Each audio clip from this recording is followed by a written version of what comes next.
Hello दोस्तों, नमस्कार, प्रणाम। मैं हूं वंदना मिश्रा। स्वागत करती हूं अपने यूट्यूब चैनल पे। तो मैं भी आप लोग को बहुत प्यारा लाचारी गीत सुनाने जानूँ तो आपको कैसा लगा कमेंट बॉक्स में ज़रूर बताइएगा।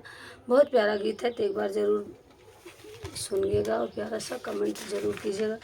आप जब पूरा सुनेंगे तभी आपको समझ में आएगा। तो देर न करते हुए मैं आप लोग को एक प्यारा सा लाचारी गीत सुनाने जा रहा हूँ। कृपया अपना प्यार आशीर्वाद ज़रूर दीजिएगा। देती जेठानी नजर आई, बलम तोहई कहवा चोराई।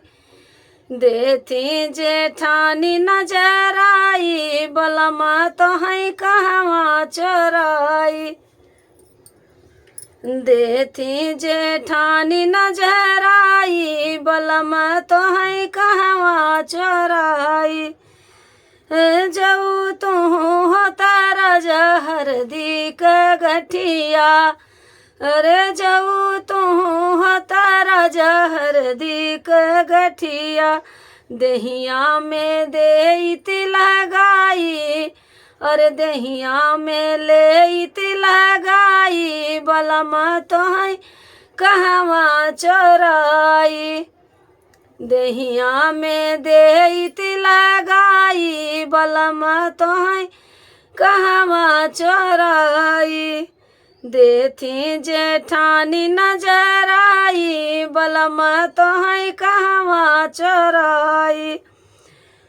जाऊ तू हो तारा जा फुलवा का भंवरा, जाऊ तू हो तारा जा फुलवा का भंवरा।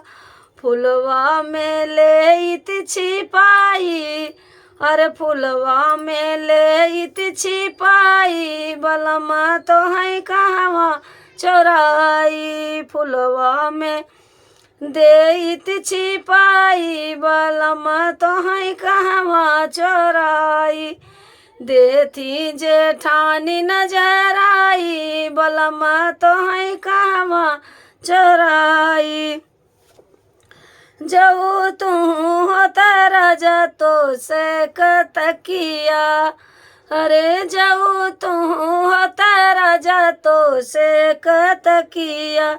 सिरवा पे देती लगाई, अरे सिरवा पे देती लगाई, बलम तोहई कहवा चोराई। सिरवा पे देती लगाई, बलम तोहई कहवा चोराई।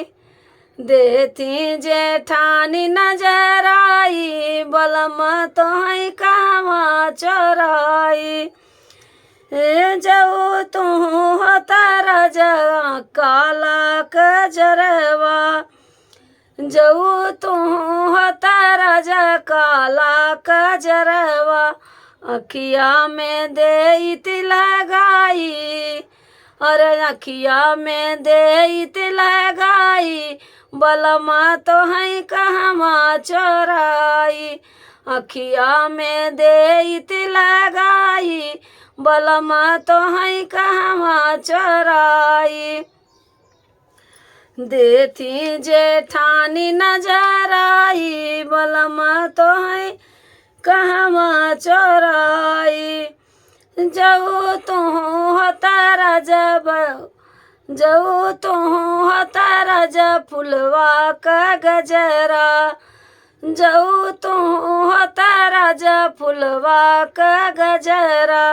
बलवा में देते लगाई, अरे बलवा में लेती लगाई, बलम तोहई कहवा चोराई। बलवा में देती लगाई, बलम तोहई कहवा चोराई।